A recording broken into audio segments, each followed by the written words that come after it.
Hi, my name is Peter. Meet Phil. Phil works at a company called XYZ. He has been acting real strange lately, and someone has started to suspect that he is leaking information to one of their competitors. Well, is he?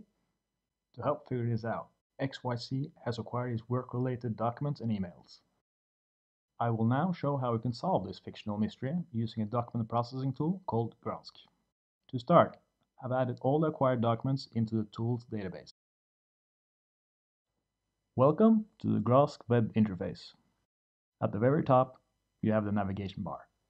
You see a couple of tabs and also a search field. The numbers you see there are the number of documents and entities matching our current search. In the center of the page, you see a bit of statistics. The idea here is to give you a quick sense of the type of data you are working with. For example, on the left, we see that we have processed more than 600 emails, and on the right, we see that we have extracted more than 18,000 unique names. And then finally, on the far right, you see the entities that occur the most often within our data. As expected, Phil is among them. Alright, so the question now is what should be our first analysis step?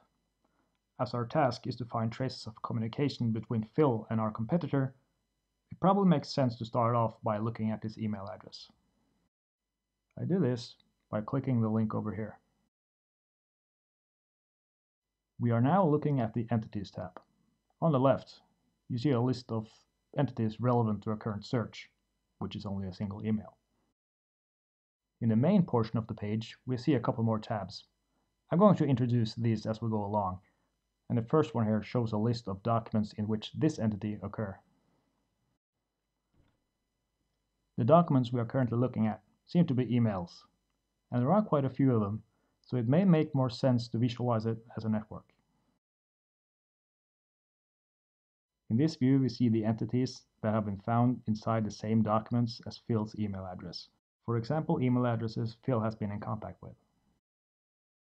We see that the network is made up of a couple of groups, where Phil's name and email address are at the center. There are a bunch of names and email addresses here, but I can't really find anything I can tie to the competitor. So instead, I head over to the Related tab. This is a list of other entities that are occurring frequently together with Phil's email address. So if a person signs every email with the same name, the name and email address will show up in each other's related lists. The only entity in this list that seems interesting to me is a name Phil Smith. So I decide to click on him and go from there. This gave us even more documents, but let's check out the Network tab again and see if we can find some interesting information.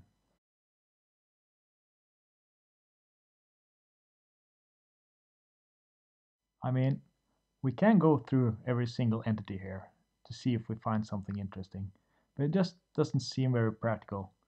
So let's try out the Related tab once more. Now we are looking at entities related to the name Phil Smith, and we see a bunch of names that seems to be people he's in contact with. Let's scroll down and see if we can find something that looks interesting. Oh, spy@shady.org. We may want to take a closer look at that email address. To get started, we can click on the number over here to see the documents in which both Phil Smith and spy@shady.org occur. And we can see that most of the documents by name look pretty similar, but the last one looks pretty interesting, contact.txt.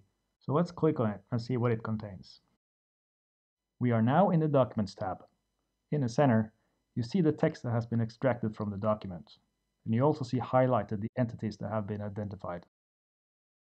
We can read in the text that Phil Smith is actually saying to someone that spy@shady.org is actually his email address. So let's click here and see what we can find.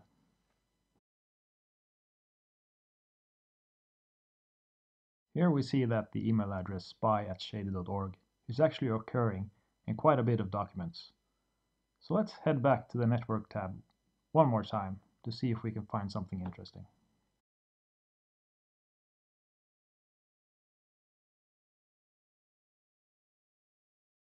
Okay, so it seems like spy@shady.org has fewer contacts than the previous two, and that they're also organized into fewer groups. So this makes it a bit easier to find something that stands out. And we also see an entity here that only has a single contact, accomplice at shady.org. That sounds interesting. Let's search for documents containing both spy and accomplice at shady.org. We see that we found matches in 2 documents, and by looking at the Hits tab, we can see where in the documents those matches were. But this doesn't really tell me much. And looking at the text doesn't help either. So what we can do instead is to look at the Metadata tab. Metadata is information about the document. Here we find things like its size, its age, and its type. And we can see here that this document was actually found inside an archive. And what may be interesting now is to find the other files that were in the same archive. We do this by clicking that link, going to the Children's tab, and then converting that to a search. Now we have the 4 files found inside that archive to the left here.